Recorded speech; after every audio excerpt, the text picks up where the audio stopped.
Hey guys, we're living in a dead society. We're participating and keeping perpetuating, propagating as if trying to keep something alive with resuscitation. But um, the little bit we're able to pump into it is just enough to keep it basically animated, but not actually having any real soul anymore. That's why I say we live in a dead society. And the the change that we're all feeling is imminent. The culmination of all of these different energies that we're experiencing, changes in our personal lives, sometimes like major, almost unexplainable, or maybe seemingly unfair changes that are happening to everyone lately. Um, and it's left a lot of people kind of like, okay, what does that mean? What does that mean for me? Um, but they're seeing things happen to themselves. They're also seeing other things happen to other people in different situations, and not correlating to their own thing, but it's notable. Like it's something worth noting. Um,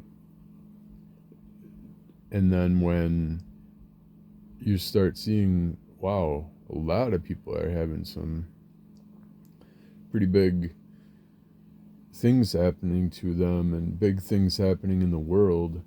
And um, what does it all mean? What's this all going to turn into? There's so many different theories circulating out there. There's some major ones that would put a lot of the other theories to um, complete implausibility. But you know, um, you know, just to highlight here, like on one hand, they're talking about nuclear war, the likelihood of it. Like, I guess all of the Baltic states issued um, disaster preparation handouts to distribute to their citizens, like what to do in the event of a nuclear attack and in the event of an insurgency and just all this stuff to prepare their citizens. And hearing what is being said about the state of things and um, like trade and foreign relations and economies, and where the fact that all our gold, like where that's been going, all of our debt, what's been going on with that. I mean, there's so many big things all culminating at once. It's really hard to say specifically what direction it's going to go in. I mean, you could have two different major things that are completely unrelated. Like, in one hand, you could have COVID part two, only it's 10 times worse. And now that means that there's only 10% of the population left. Or you could have like a nuclear war where only 10% of the population is left. Like, two very different outcomes, two very different realities to live through, and two completely different things in terms of preparing for them. Like, the preparation you would make for a nuclear war is not necessarily, could be similar, but not necessarily the same preparation you would make for like COVID redo. Um, But, the survival rate and the potential, the survival rate would be, we'll put that at the same, but the potential rate for like rebuilding after the event changes. Like, in a nuclear world, the rebuilding is going to look a lot different than a post COVID world, obviously. Maybe there's something else that we haven't seen yet. There's a new threat that that hasn't revealed itself. Like, there's this thing of, aliens have been here all along, or aliens are hitching a ride on 3i Atlas, and we're about to be, there's so many different theories for like that. This is just all leading up to them revealing themselves to us, and whether or not it was a hostile thing, or whether or not we're about to be just like completely wiped out, or finding out that we've been slaves for thousands of years, millions of years, maybe even. Like, there's something that is about to happen on this rock that is about to change the trajectory from here forward. And there's like no good way to prepare for it except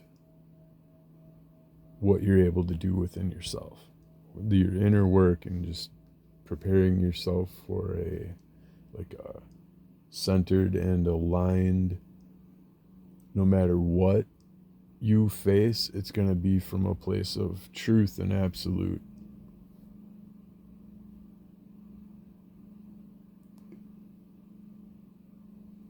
solidity inside of your being. No more doubt, no more fear. I mean, you might fear the tangible things, but like, no more concepts of, or artificially inseminated concepts of fear as a distraction. Like, those days are over. A friend of mine sent me a clip to a video, which I watched, and I was contemplating on that, and I happened to think about the speech that goes, like, the only thing we have to fear is fear itself, and that just rang into my head. And everyone knows the speech, we've heard it, it's back in the day, like, it's been around forever, nothing new there, right? But it's amazing how you can have one interpretation of the world and look at the world this way, and look at the things in the world. But then if you have a more higher interpretation of the world, you can look at those same things that you once did and get new meaning out of them. Like, it changes the whole, like, through the different levels of awakening and consciousness. I think you can go back to certain things and just keep and look at it now in that light and gain something else from it that wasn't previously visible before. So I looked at that speech, and it was like a warning. It was like a warning. You don't have to fear anything moving forward. We're going to start making you fear. We're going to start, because that's when they started playing with fear. So I recently not really recently either, because I've known about this forever. Everyone's known the psychiatric, all this shit that happened in the psychiatric hospitals, and the lobotomies and the electroshock therapies and the drugs, but what they didn't reveal was the experiments that were happening over in Europe. After World War One, the experiments that were happening on the people, they were testing consciousness and testing identity and testing like fear tactics on people, and how that can soften them, and just like crazy things. Like, Um, in and that speech happened in the 1930s. The experimentation happened after World War II. The Federal Reserve Act uh, in the early 1900s, like it's all like coming together on how fear has been used as a manipulation tactic to get the public to go along with the agenda, so that like controlling the media and moving forward after obviously 1930s, but once the media got established, full control of that, now you're in people's homes and you're telling them what to think. Fast forward to now and you literally have a screen telling you what to think in your pocket. But I digress, because that's all going away now, and we're experiencing 11/11. We're experiencing the regrowth, the not regrowth, but the new growth that's going to happen as a result of the ashes.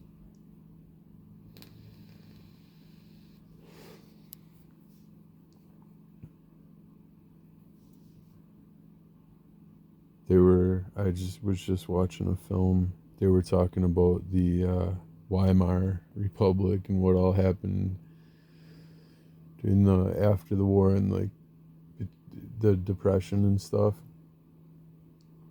and how like a salary was 5 billion and a loaf of bread was 1 billion, but when you finally got paid and went to the store, now that bread was 3 billion. So like literally watching your money become worthless, working for it, hoping that what you've earned is enough to feed yourself, and then finding out that it's barely, and maybe not even. And just how society changes um in that sort of world. The film was pointing out how women, instead of like attaching themselves to a man and finding like long-term relationships, pair bonding, they've, out of a sense of security, would attach themselves to a more wealthy, someone that wasn't affected by the depression, and get through it that way, and leaving the men worthless and relics, basically. So what we're seeing now, the film was pointing out, is all of the record divorces and record non-nuclear, like separated uh, parents, and just the whole attitude that women have towards relationships now, and men have towards relationships, that the pair bonding thing just isn't a thing anymore. I mean, my most current relationship now,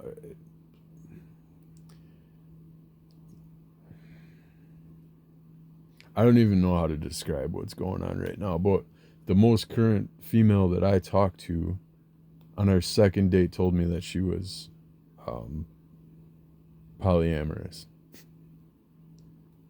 So, so there's something happening. There something happened with that whole thing, but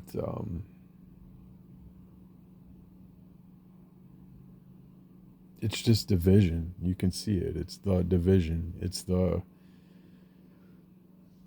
thing that's causing this big reset that we're all experiencing.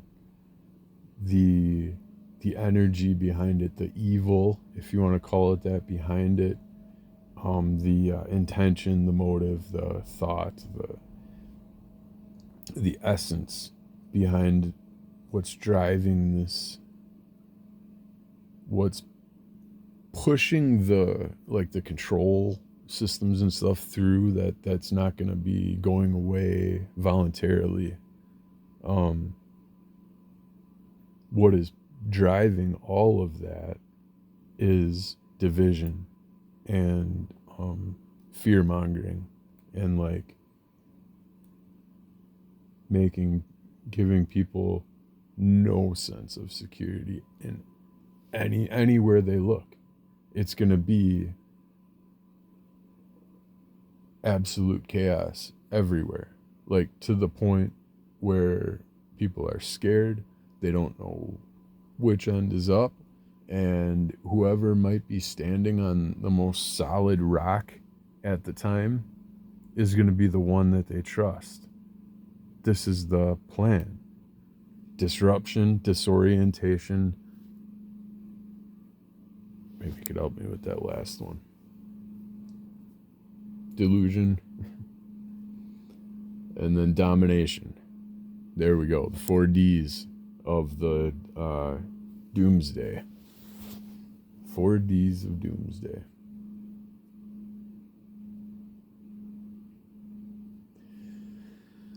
So in that state of panic, obviously we're going to reach out for whoever, like I said, has the most solid branch. But beware of the people with the branches during that time, because many of those branches were there by design to be branches, to be oases,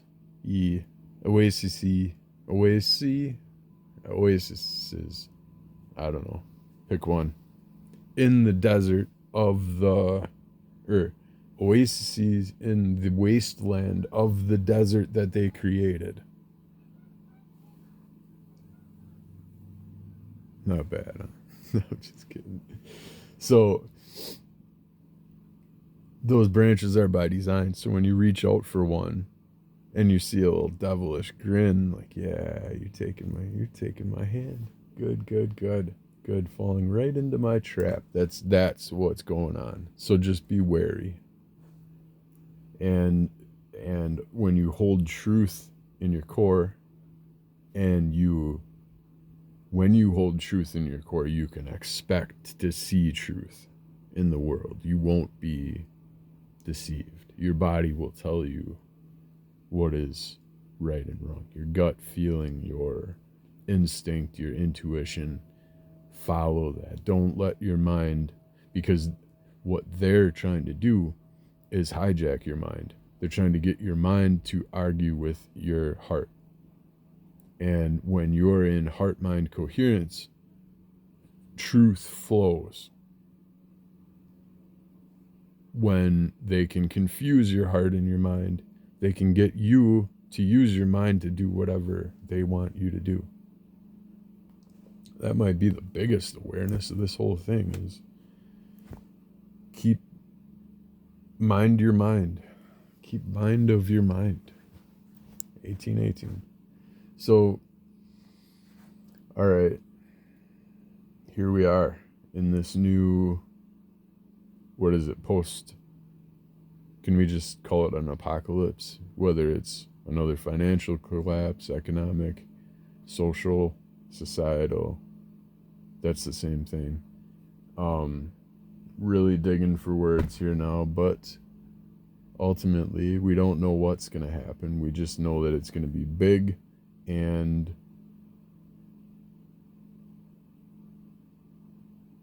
very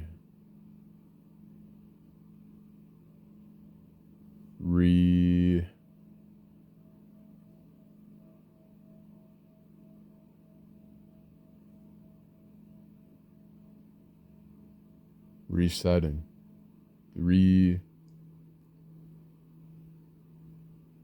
Yeah, that one died.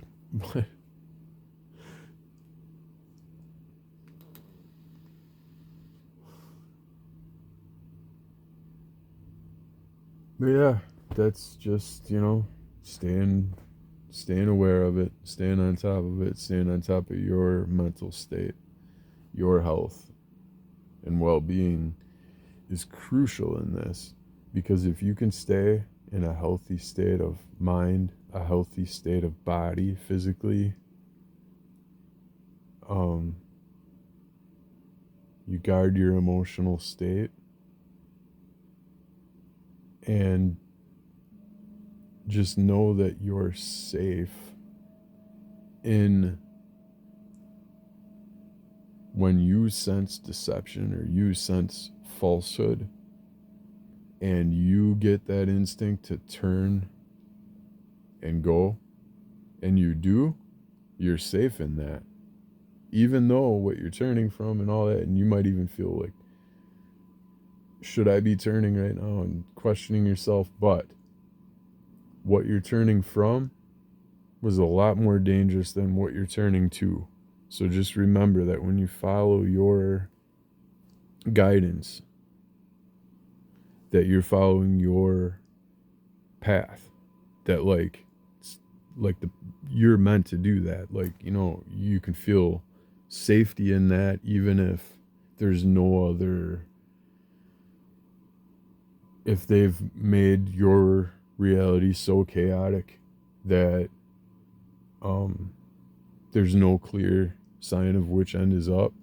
You can, if that is going on in your reality, you can at least take solace in that when you're listening to your heart and you're in coherence, that is the best course of action for you in that moment, and you can take security in that, and solace, like I said, because in the times of uncertainty,